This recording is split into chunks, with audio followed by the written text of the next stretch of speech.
proceeds to a panic attack, which luckily these days isn't that often. But anyways, my friend calls me up during this little moment that I was having, and then they start like, they're like, are you okay? Like, what's going on? Like, explain what's happening. And so I started explaining, and I was kind of like laughing and crying at the same time. I was like, my friend had called me, and it wasn't having a panic attack. I wasn't like losing my mind. I was just like in a mess, and then I could acknowledge, because I wasn't having a panic attack, I could acknowledge that I was being a bit dramatic. So I'm like laughing, but I'm genuinely crying, like the sad kind of tears where it's like, they're just rolling out your face, and it's really relieving. You know that kind of cry? It felt fucking great. So I'm crying like that, and then like, oh my god, like I didn't know that you were like this. And then they start Googling my disorder, and I'm like, whoa, like this is like, you know, I've like freaked you out when you're fucking Googling shit. And they're like reading articles whilst I'm on the phone fucking crying to them about the situation I was in. And they're like, you're insane. And I was like, well, that's not nice, but yeah, I can't hide it forever. They were so taken aback, because they are someone who's known me quite closely for quite a while, and they were like, I didn't know this was happening for you, like, this is not what I expected. And I was like, it's kind of sad that I have accepted this quality of life because I'm just not housebound, and I'm just thrilled to not be housebound. Do you know what I mean? Because when I was in that state where I just could not leave my house and I couldn't do anything, if that version of me could see me now, I know she would be so happy and so excited that I get to go out my house every day, and I have such cool experiences, and like I do so many things. So I'm like, no, I'm cured, I'm done, I'm fine. Like if I'm living a normal life, I'm able to leave my house, I don't ask for any more than that, because I never thought I'd even get this far. And then I realized that I'm settled, and I'm actually not living as good as I could because I'm fucking panicking all the time. So what stopped me from being housebound was, or like having so much anxiety at the time, was literally going outside. And that sounds so stupid. When I did the thing that I was terrified of, it was horrible, like tense body, hyperventilating, teeth chattering. I am terrified, point blank, the entire time. And then I just did it over and over and over again, because basically what happened was I was going to fail out of secondary school. Like I wasn't going to get my GCSEs. I wasn't even able to really sit them in the situation that I was in education-wise. So I had to enroll in a whole new secondary school and sit my exams there. And I had 5 months until my GCSEs, and I hadn't been educated since year 9, right? More than past, like, very few classes that I'd taken online, I had not been in school.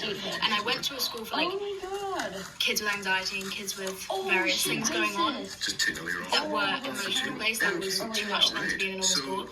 But it wasn't really educational. It was like, it was cool. Like, all the staff were mentally health trained, and there was like a panic room, and like, it was a nice little environment. It was a very small environment. For the kids with social anxiety, they kept it really small. But education-wise, it was very effective. We actually did online school like 3 days a week before the pandemic. We used to have a trend. And then we'd go in like 2 days a week. But because my anxiety was so bad, whenever we would do online school, I was just in the class and like panic in the corner of my room. Like there was a point in time where even getting out of my bed and sitting in my desk chair would give me a heart attack. Like I was not okay. So I would just usually just mute the class, and then when I would go in, I would try just to listen. So I wasn't really doing much. You know what I mean? So it gets to the point, I'm 5 months to my GCSEs, and I'm like, right, it's now or never, bitch, because realistically, if I don't do it now, I'm never going to do it. So I applied to get into this school. It's a whole thing. Eventually, they let me through. They let me into this school. Because they said to me, you can't come back because you're going to drive our grade average down because you haven't been educated for years. And I was like, suck my ass. They let me in. My mum had to like appeal to the fucking council or something. Literally, it was insane. Because they were like, well, you're being educated at like this, the other school, a special school. So like, straight there. I was like, no, suck my ass. I want to come back. And then a bunch of stuff happened and they let me back.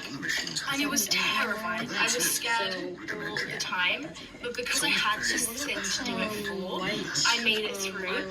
And the more times that I left my house and didn't die, the less convinced I came that I was going to die when I left. It turned out to be I just needed to prove to myself, like statistically, you're not actually going to die if you leave your house, right? From that point on, I realized if I let myself fall behind and stop leaving my house, I was going to get irrational about it again and start to think, maybe it is scary leaving my house, maybe it is. And I'm the same with restaurants I eat at. The first time I eat at a restaurant, even if it's a fucking no, I'm like, I'm gonna die. This food's gonna kill me, I'm gonna die. It's poisoned me and I'm gonna die. I would literally convince myself that there's arsenic in the food, like, genuinely. Or that I'm eating raw chicken and they've turned it into tuna. Like, I am insane, okay? Like, this is kind of the first time I eat, that's like, what I'm why are you doing. making this a problem? Then when I don't die, inevitably, hopefully, the second time I eat, I'm really anxious, because, like, I only have one other time to prove that statistically I didn't die one other time. Hello, everybody, and welcome back to a very spontaneous episode of the Unwaxed Podcast with your favorite sisters, Sophia and Sistine. You always says it like that. You always do that. And it's we actually is a third sister. Yes, well, we had a cancellation, so we thought let's hold back a bit. Because I can have it easier. And by the 50th time, I'm pretty comfortable at 10. I have over 10. This is just elaborate. Rush was your quickest I don't know why that came to my mind. Just saying, like, it could be a nice establishment to have. I have no reason to believe very much appreciate that I'm going to die from eating food, but I will believe it until I eat it enough times and not die enough times that I'm comfortable. It kind of comes down to, like, there's two things on my mind. constant My hair's practice. falling If out I'm not always engaging with the world and seeing that it's not that bad and not that scary, I'm going to become fearful of it again. Something happened when I was 15, and now I'm 22, and I still go back to that kind of fear. And lately, I don't know why, but I've just not gone out. Like, I've not had any engagements. Like, I haven't had to go out. Like, it's weird. At the start of the year, I was really busy. I was always like in London. I was doing something interesting. And just lately, like the last month or two, I have no fucking business anywhere. I don't know what's going on. Like, my friends are off at uni, so I'm never with friends. I don't really have anything to do, like, work-wise. Because, like, basically, I'm unemployed. Like, I don't go out most of the time. I noticed that I'm getting anxious about going out again. It's so disappointing me.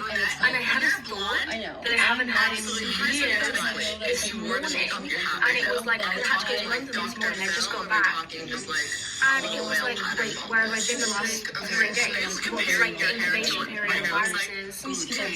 Am I safe to go out? Because what have I done the last 3 days? Could I come back and something like that? And like dying in a mouth? I haven't had that thought in years. I was like, what the hell am I supposed to do? Me when it comes to anxiety and like getting back on track with it.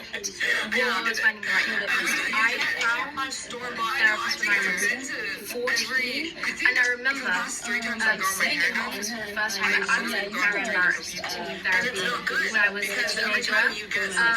Social media wasn't the same, and therapy was definitely normalized in the same way it is now, like talked about in the same way. Like the only impressions I had of therapy was things that I had like heard at school, which is like never going to be fucking good. It's just like when you're 13, it's not going to be like, oh, you're supposed to be so healthy, like normal people go to therapy and like you go to therapy, like it definitely wasn't the vibe that I was getting. So I thought that I was like weird and embarrassing to have to go, and like my mum would walk me to go and I hated it.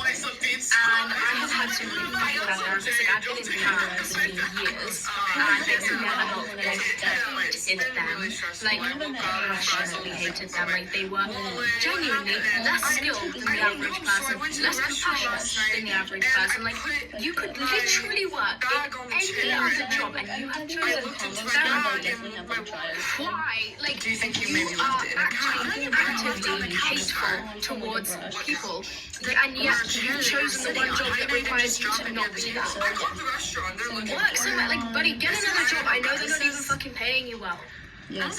Why are accountants workers evil people? Like if you put I am not trained in mental health. But if you at least just put me in a room with a child that's not doing well, I'd at least say something fucking nice to them. That is okay.